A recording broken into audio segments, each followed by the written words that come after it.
جب گناہ زیادہ ہونے لگتے ہیں، جب عیاشیاں زیادہ ہونے لگتی ہیں، جب ایک دوسرے کا حق زیادہ مارا جاتا ہے، تو اللہ تعالیٰ فرشتوں کو حکم دیتا ہے اس بستی کو تباہ کر دو، اس بستی پہ عذاب نازل کر دو۔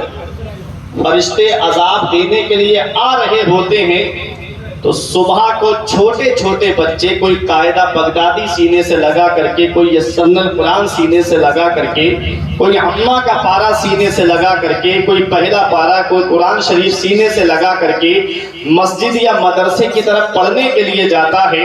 رب حکم دیتا ہے فرشتوں واپس آ جاؤ، فرماتا ہے رب فرشتوں واپس آ جاؤ۔ فرشتے عرض کرتے مولا ابھی عذاب کے لیے تو نے فرمایا، واپس کیوں بلا رہا ہے؟ رب فرماتا ہے میری رحمت کو یہ گوارا نہیں ہے کہ جس بستی میں میرا کلام پڑھا جائے اور میں اس بستی کو عذاب دوں۔ نعرہ تکبیر، نعرہ رسالت، مطلق اللہ، نعرہ تکبیر، سبحان اللہ۔ تو چھوٹے چھوٹے بچوں کی سینے سے قاعدہ بغدادی یا سن القرآن لگانے کی وجہ سے جب عذاب اٹھا لیا جاتا ہے، تو جس بستی کے اندر حفظ و قرأت کا مدرسہ چل رہا ہو اور جہاں مکمل قرآن پڑھایا جا رہا ہو، بتاؤ اس بستی میں اللہ کی کیسی رحمتیں نازل ہوتی ہوگی۔ تو یہ مدرسے تمہاری ضرورتوں کا نام ہے، اور ایک پیغام دیتا ہوں کہ بخشش کی راہ مومنوں آسان بنا لو، اپنے لیے نجات کا سامان بنا لو، اور دنیا کی کتابوں پہ نظر بعد میں رکھنا، بچوں کو پہلے حافظ قرآن بنانا۔ سبحان اللہ، بے شک۔ دنیا کی کتابوں پہ نظر بعد میں رکھنا۔ میں نے دیکھا ہے وہ باپ جس نے دنیاوی تعلیم پہ لاکھوں کروڑوں روپئے خرچ کر کے بچے کو ڈگری دلوائی، کسی کو ڈاکٹر بنایا، کسی کو انجینئر بنایا، وہی باپ جب مرنے کے قریب پہنچا، پیر رگڑ رہا ہے، کہا بیٹا سورہ یاسین شریف پڑھ کے سنا دے، تو وہ بیٹا کہتا ہے مجھے تو یہ بھی نہیں پتا کہ یاسین شریف ہے کون سے پارے میں۔ باپ پیر رگڑ رگڑ کر کے دنیا سے جا رہا ہے، جس کی تعلیم پہ لاکھوں روپئے خرچ کیا، آج وہ میرے کام نہیں آیا۔ جب انتقال ہوا تو اولاد کو یہ بھی نہیں پتا کہ کفن میں کپڑا کتنا دیا جاتا ہے۔ کسی جاننے والے نے، بزرگ نے بتا دیا کہ مرد کو 3 اور عورت کو 5 کپڑے دیے جاتے ہیں۔ اب کفن تیار ہوا، اب اسے تو اولاد کو یہ بھی نہیں پتا کہ غسل دیا کیسے جاتا ہے میت کو۔ کسی نے جاننے والے نے غسل بھی دے دیا، جنازہ تیار ہوا، لے کر کے چلے۔ نماز جنازہ کا جب وقت آیا، امام صاحب مصلی پہ کھڑے ہو کے کہہ رہے ہیں اجازت دو، تو دور چھوٹا سا رومال سر پہ رکھ کر کے اولاد کہہ رہی ہے پڑھاؤ امام صاحب۔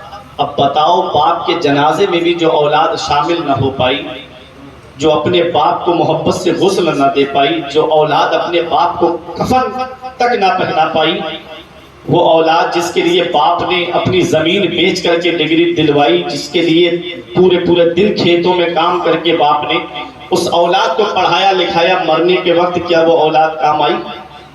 کاش اسی اولاد کو حافظ قرآن بنایا ہوتا یا عالم دین بنایا ہوتا تو یہ سرحانے بیٹھ کر کے سورہ یاسین شریف کی تلاوت کرتی ہوئی نظر آتی۔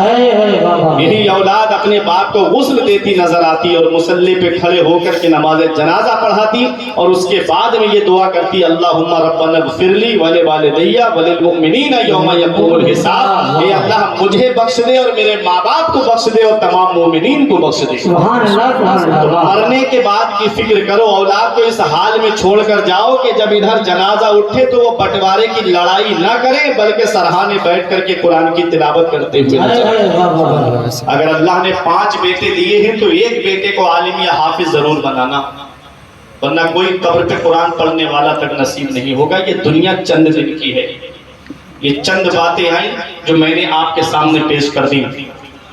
کہیں ایسا نہ ہو کہ دولت کی فکر تھی تو کمانے نکل گئے، دولت کی فکر تھی تو کمانے نکل گئے، دولت ملی تو ہاتھ سے رشتے نکل گئے، اور بچوں کے پاس رہنے کی فرصت نہیں ملی، فرصت ملی تو ہاتھ سے بچے نکل گئے۔ اس لیے اپنی اولاد پہ بھی نظر رکھنا۔ اب آپ لوگ محبت کے ساتھ میں چند اشعار سماعت کریں گے۔ جب میں آیا میں نے باب غازی لکھا ہوا دیکھا، غازی پاک کا نام لکھا ہوا دیکھا، اور اس بارگاہ سے مجھے بہت محبت ہے۔ حقیقت یہی ہے کہ میں جو اس لائن میں آیا ہوں نا، خطابت کی لائن میں، یہ صدقہ ہے سید سالار مسعود غازی کا۔ آپ جانتے ہیں غازی پاک کو؟ جانتے ہیں نا؟ ماشاءاللہ۔ پیچھے والے بھی بتائیں جانتے ہیں نا؟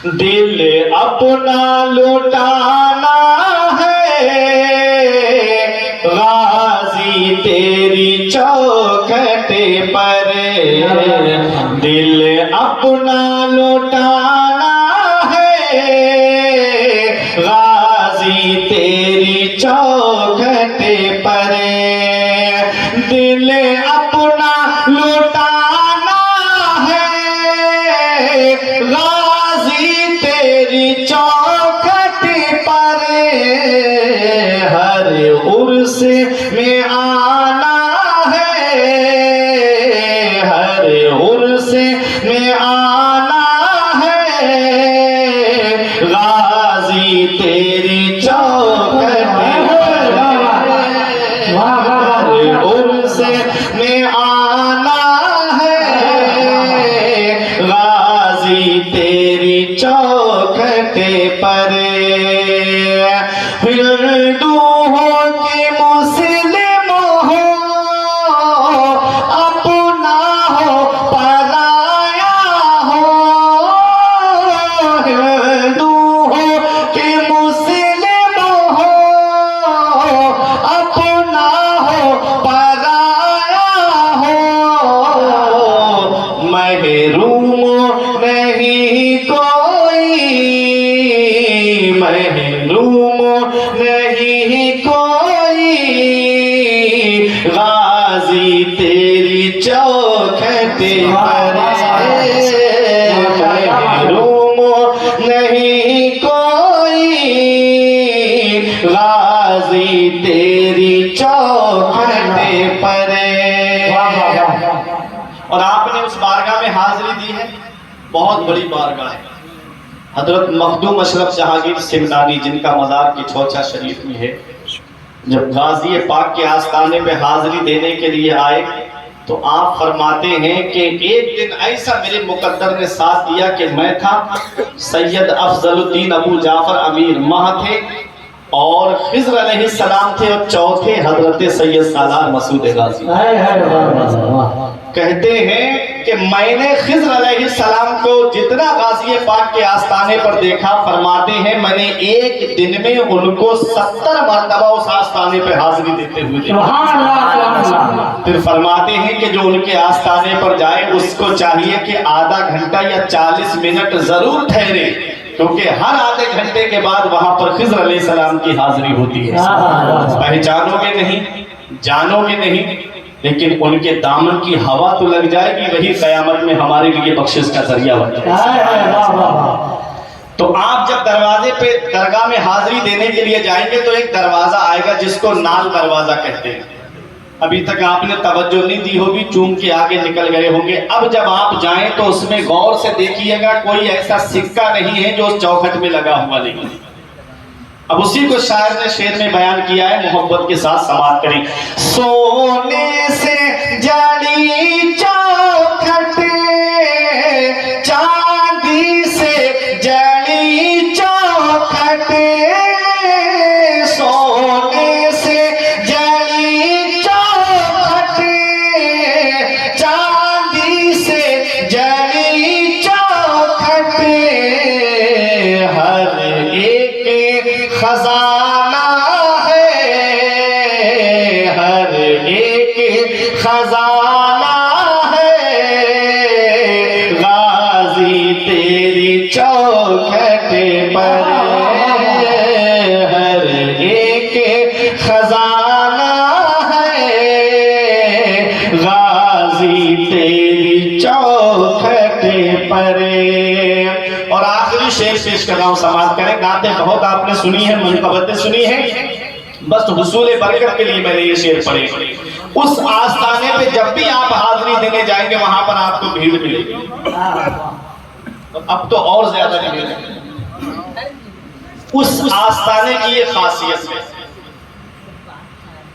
जिस वक्त आप जाए वहां पर ज़ायरीनों का आपको हुजूम मिलेगा।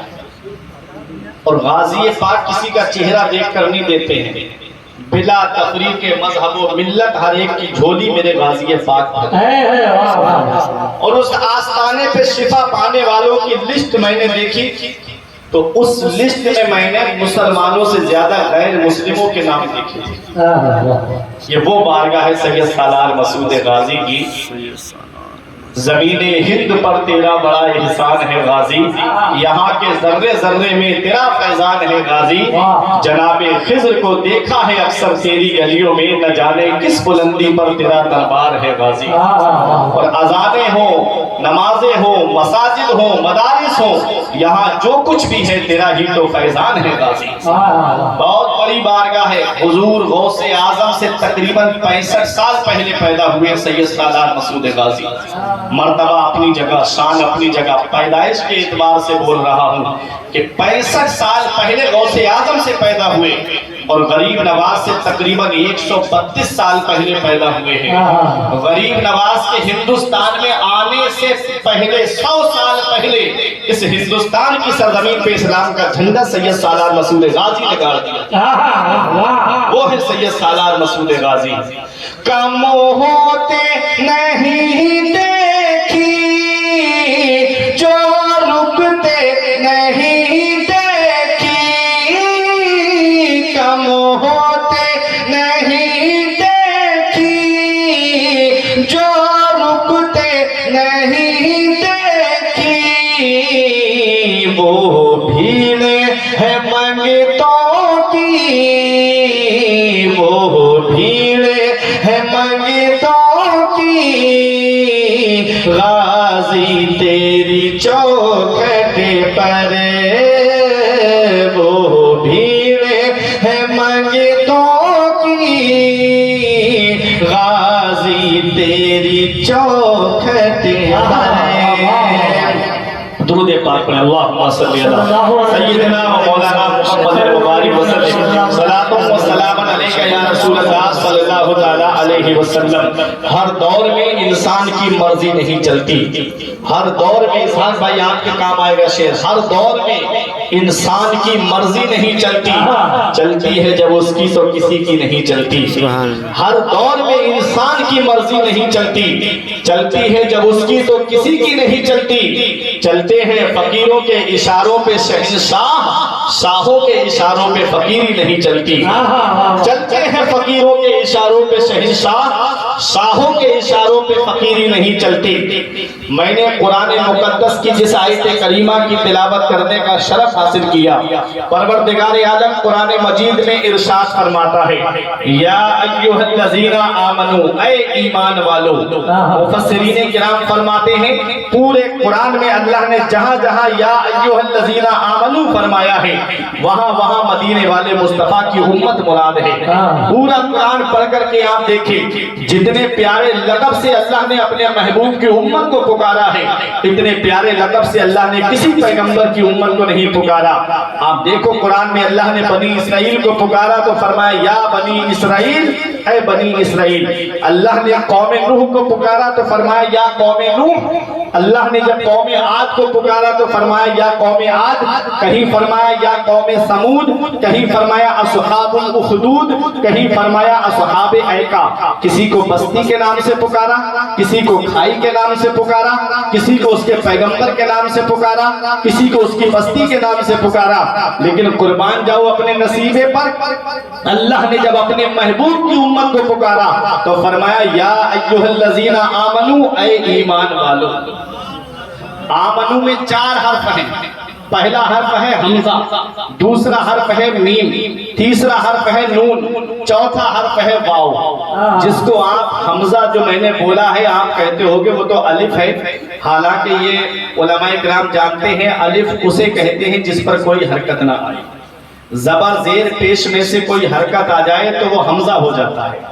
لیکن آپ کو سمجھانے کے طور پہ میں بول رہا ہوں پہلا حرف ہے حمزہ یعنی الف، دوسرا حرف ہے میم، تیسرا حرف ہے نون، چوتھا حرف ہے واو۔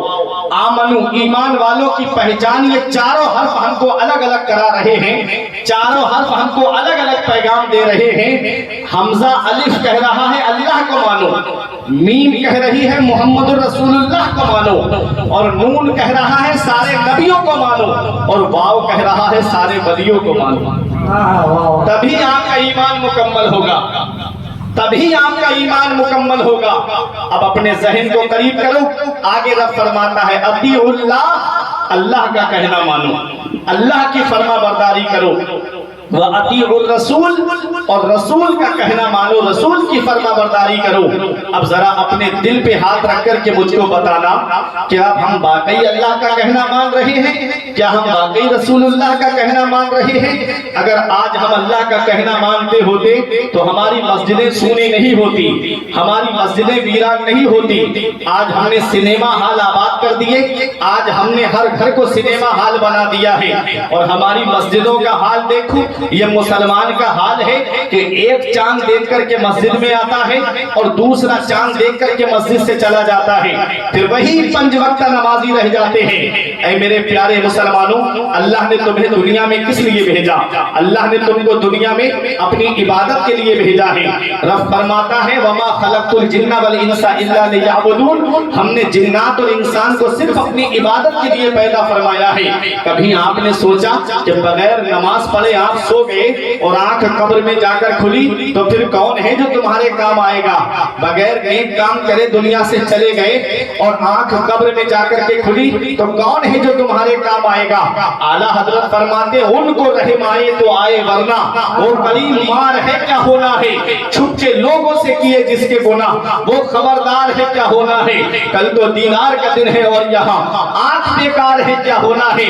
आज हम अपने रब को भूल गए, आज हम अपने रसूल को भूल गए, आज हम अपने रब के फरमान पर अमल नहीं कर रहे हैं। इसीलिए आज हम परेशानियों के शिकार हो गए, इसीलिए मुसीबतों ने हमारे घरों का दरवाजा घेर लिया, इसीलिए परेशानियों ने आज हमारे घरों का दरवाजा घेर लिया।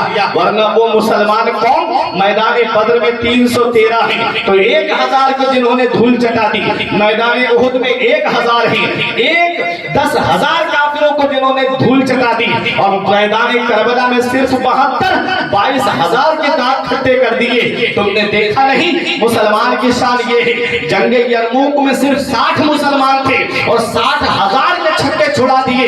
ये मुसलमान की शान थी। डॉक्टर इकबाल कहते हैं टल न सकते थे अगर जंग में अड़ जाते थे, पांव शेरों के भी मैदान से उखड़ जाते थे, हमसे फिरा कोई तो बिगड़ जाते थे, देख तो क्या चीज है हम तोपों से लड़ जाते थे।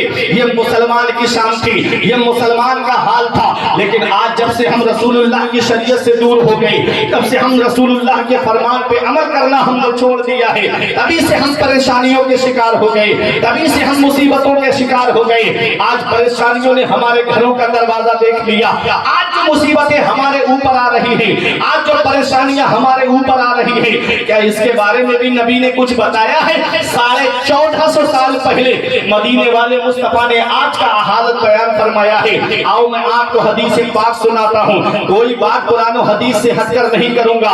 तिरमिज़ी शरीफ के बाबुल फितन के अंदर ये हदीस मौजूद है, मिशकात शरीफ के भी बाबुल फितन में ये हदीस मौजूद है। और इस हदीस के रावी हजरत मौला अली शेर खुदा है। हजरत अली के नाम पे बोलो तलब के सुभान अल्लाह। अली इब्ने अबी तालिब काला रसूलुल्लाह सल्लल्लाहु अलैहि वसल्लम इज़ा फ़अलत उम्मती ब15 खसला हल्ला बिहल बलाउ वकील वमा हुन्ना या रसूलल्लाह काला इज़ा कानल मगनम दुवला व ज़कातु मगरमा वल अमानतु मगनमा अता रजुल ज़ौजतहु व हत्ता उम्महु व बर्र सदीकहु व जफा अबाहु लुबिसल हरीर शुरबल खुमूर व तफातिल अस्वात फिल मसाजिद। मेरे आका ने इरशाद फरमाया, मौला अली शेर खुदा कहते हैं मदीने वाले मुस्तफा ने इरशाद फरमाया है इज़ा फ़अलत उम्मती ब15 खसला, जिस दिन मेरी उम्मत 15 काम करने लगेगी, जिस दिन मेरी उम्मत में 15 आदतें आ जाएंगी, हल्ला बिहल बलाओ, चारों तरफ से उन्हें मुसीबत घेरेगी, चारों तरफ से उनको परेशानियां घेरेगी। सहाबा अर्ज करते हैं फकील वमा हुन्ना या रसूलल्लाह, या रसूलल्लाह वो 15 आदतें क्या हैं? आका वो 15 खसलतें क्या हैं? नबी इरशाद फरमाते हैं इज़ा कानल मगनमु दुवला, इंसान माले गनीमत को अपना माल समझेगा, व ज़कातो मगरमा, और ज़कात देने को बोझ समझेगा, ज़कात देने को दंड समझेगा, ज़कात देने को तावान समझेगा। आज कितने लोग हैं जिनके ऊपर ज़कात फर्ज है? अगर मैं आपको ज़कात का मसला बताऊं तो आप समझ जाइएगा और अपना अपना हिसाब उसके दायरे में कर लीजिएगा। ज़कात का मसला क्या है? 7.5 तोला सोना या 52.5 तोला चांदी या इन दोनों में से किसी की कीमत उसके पास में है तो वो मालिक निसाब है, उसके ऊपर ज़कात फर्ज है। आदमी कहता है मेरे पास 7.5 तोला सोना नहीं है या मेरे पास 52.5 तोला चांदी नहीं है। अगर इंसान के पास में 40 या 42 हजार रुपए हैं और उसके ऊपर कोई कर्ज नहीं है तो भी वो मालिक निसाब है। क्यों? क्योंकि अगर चांदी 80,000 रुपए किलो बिक रही है तो आधा किलो चांदी 40,000 की हुई और बचा 2 तोला, बल्कि कहिएगा 2.5 तोला, 52.5 तोला है ना, तो आधा किलो 50 पर हो गई और बचा 2.5 तोला। अगर 80,000 रुपए किलो चांदी है तो 40,000 की आधा किलो हो गई और 2.5 तोले के कितने पैसे मालूम है? 500 रुपए, 800 रुपए, 1,000, 2,000 मान लूं। अगर 42,000 रुपए भी उसके पास है, अखबार में रेट देख लेना, उसमें हिसाब कर देना, मैंने मिसाल के तौर पे बोला है। अगर 42,000 रुपए इंसान के पास हैं तो वो मालिक निसाब है, उसके ऊपर ज़कात फर्ज है। और ज़कात न देने का गुनाह 10वां पारा सूरह तौबा, अल्लाह फरमाता है वल्लज़ीना यकनिज़ूना ज़हबा वल फ़िद्दा वला युनफ़िक़ूनहा फ़ी सबीलिल्लाह फ़बश्शिरहुम बिअज़ाबिन अलीम। वो लोग जो सोना चांदी जमा करते हैं और उसकी ज़कात नहीं निकालते, उसको अल्लाह की राह में खर्च नहीं करते, फ़बश्शिरहुम बिअज़ाबिन अलीम, तो उनको दर्दनाक अज़ाब की खुशखबरी सुना दो। युहमा अलैहा फ़ी नारि जहन्नम व तुक़बा बिहा जिबाहुहुम व जुनूबुहुम व ज़ुहूरुहुम हाज़ा मा कनज़्तुम लिअन्फुसिकुम फ़ज़ूक़ू मा कुन्तुम तकनिज़ून। अल्लाह फरमाता है उस माल को जहन्नम की आग में तपाया जाएगा, उससे चेहरे दागे जाएंगे, करबटें दागी जाएंगी, ये पीठें दागी जाएंगी। दागने का मसला समझना है तो एक 10 रुपए का सिक्का आग के अंदर डालना, जब गर्म हो जाए, सुर्ख हो जाए तो उसको अपनी हथेली पर रख करके देखना क्या बर्दाश्त कर पाओगे, क्या उसकी जलन को बर्दाश्त कर पाओगे। ये वो आग है जिसको अल्लाह ने रहमत के पानी से 70,000 मर्तबा धो करके निकाला है। तब इस आग के अंदर हम सिक्का डाल के उसको हाथ पे नहीं रख सकते, तो जहन्नम की आग तो काली है, उसमें उस माल को तपाया जाएगा, उससे चेहरे दागे जाएंगे, करबटें दागी जाएंगी, पीठें दागी जाएंगी। वो माल कहेगा हाज़ा मा कनज़्तुम लिअन्फुसिकुम, मैं तेरा वही माल हूँ जिसे तू दुनिया में जमा करके आया। फ़ज़ूक़ू मा कुन्तुम तकनिज़ून, तो उसका मजा चखो जिसे तुमने दुनिया में जमा किया था। माल किस लिए जमा किया जाता है? ताकि हमारी जिंदगी सुकून से गुजर जाए, औलाद की जिंदगी सुकून से गुजर जाए। उस माल की ज़कात नहीं निकाली, वही माल हमको अज़ाब की शक्ल में मिलेगा। और सांपों की उम्रें बहुत ज्यादा होती है। सांप 1000 साल का हो जाता है तो सर पे उसके बाल जमाते हैं, उसको चोटी वाला सांप कहा जाता है। जब 2000 साल का हो जाता है तो उसके बाल गिर जाते हैं, उसको गंजा सांप कहा जाता है। मेरे आका फरमाते हैं क़यामत के दिन अल्लाह उस माल को गंजे सांप की शक्ल में कर देगा और जिस्म में लपेटा लगा के फन मुंह के सामने करके कहेगा हाज़ा मा कनज़्तुम लिअन्फुसिकुम, मैं तेरा वही माल हूँ जिसे तू दुनिया में जमा करके आया था, तो उसका मजा चखो जिसे तुमने दुनिया में जमा किया था। अगर आदमी अपने माल की ज़कात निकाल देगा तो वही माल हमको सवाब की शक्ल में मिलेगा। अपने माल की ज़कात निकाला करो, अपने माल की ज़कात अदा किया करो, अपने उलमा के पास आकर के उसका हक पूछ लिया करो कि इसका हकदार कौन है, इसका मुस्तहिक कौन है। मैं हर एक की तशरीह अलग अलग नहीं कर पाऊंगा, वक्त काफ़ी हो जाएगा। नबी ने फरमाया जिस दिन 15 काम मेरी उम्मत करेगी, चारों तरफ से मुसीबत घेरेगी। पहला काम, वो माल गनीमत को अपना माल समझेंगे, ज़कात देने को बोझ समझेंगे, अमानत में खयानत करेंगे। आज अमानतों में खयानत हो रही है। आगे नबी फरमाते हैं अता अर्रजुलु ज़ौजतहु व अक्का उम्महु, आदमी बीवी का कहना मानेगा और अपनी माँ की नाफरमानी करेगा। वह बर्रा सदीक़हु व जफ़ा अबाहु, नबी ने फरमाया दोस्तों से मोहब्बत से बोलेगा, मोहब्बत से पेश आएगा और अपने बाप के ऊपर जुल्म करेगा। आज कितने माँ बाप हैं घरों के अंदर जो आंसू बहा रहे हैं, लेकिन औलाद है कि माँ बाप से बुढ़ापे में बात करना तक पसंद नहीं करती। वो बाप जिसने पूरी जवानी अपनी औलाद की नजर कर दी, कोई मुंबई कमाने जा रहा है सिर्फ औलाद की खातिर, कोई कोलकाता कमाने जा रहा है औलाद की खातिर, कोई बेंगलोर कमाने जा रहा है औलाद की खातिर। आज वही बाप जब बुढ़ापे की दहलीज पे पहुंचा, हमने उनका बिस्तर घर से बाहर कर दिया, ہمارے کمرے میں اے سی چل رہا ہے، کولر چل رہا ہے، جاڑوں میں گرم ہیٹر کا انتظام، اور ماں باپ ہیں کہ تینوں اور جھوپڑیوں میں رہ کر کے اللہ کا شکر ادا کر رہے ہیں۔ کیا اس دن کے لیے ماں باپ نے اولاد کو جوان کیا تھا؟ کیا اسی دن کے لیے ماں باپ نے اولاد کو پالا تھا؟ اللہ کا قرآن کیا کہتا ہے؟ 15واں پارہ رب فرماتا ہے وَقَضَى رَبُّكَ أَلَّا تَعْبُدُوا إِلَّا إِيَّاهُ وَبِالْوَالِدَيْنِ إِحْسَانًا إِمَّا يَبْلُغَنَّ عِندَكَ الْكِبَرَ أَحَدُهُمَا أَوْ كِلَاهُمَا فَلَا تَقُل لَّهُمَا أُفٍّ وَلَا تَنْهَرْهُمَا وَقُل لَّهُمَا قَوْلًا كَرِيمًا وَاخْفِضْ لَهُمَا جَنَاحَ الذُّلِّ مِنَ الرَّحْمَةِ وَقُل رَّبِّ ارْحَمْهُمَا كَمَا رَبَّيَانِي صَغِيرًا۔ 15واں پارہ کھول کے دیکھو، رب فرماتا ہے حکم دیا تیرے رب نے کہ اپنے رب کے سوا کسی کی بندگی نہ کرو، اور اپنے ماں باپ کے ساتھ میں حسن سلوک کرو، اپنے ماں باپ کے ساتھ میں بھلائی کرو۔ ان علماء سے پوچھو، مفسرین کرام فرماتے ہیں پورے قرآن کے اندر جہاں جہاں اللہ نے اپنے حق بیان فرمائے ہیں، ٹھیک اس کے بعد میں اللہ نے ماں باپ کے حق بیان فرمائے ہیں۔ ماں باپ کا کتنا بڑا مرتبہ ہے۔ حقوق اللہ کے بعد میں، اللہ کے حق کی ادائیگی کے بعد میں، بندوں کے جب حق کا معاملہ آتا ہے تو سب سے بڑا حق جو ہے وہ ماں باپ کا ہے، سب سے پہلا حق جو ہے وہ ماں باپ کا ہے۔ آؤ ذرا دیکھو پیارے مسلمانوں، ماں باپ آج گھروں کے اندر آنسو بہا رہے ہیں۔ آج اگر بیٹے کو پیسے مل جائیں اور وہ گاڑی خرید کر کے لے آئے تو اوپر لکھواتا ہے یہ میری ماں کی دعا کا اثر ہے، موٹر سائیکل پہ لکھوائے گا یہ میری ماں کی دعا کا اثر ہے۔ میں نے اس ایک بھائی سے پوچھا کیا تیرے باپ نے تیرے لیے دعا نہیں کی تھی؟ کیا باپ نے کوئی پریشانی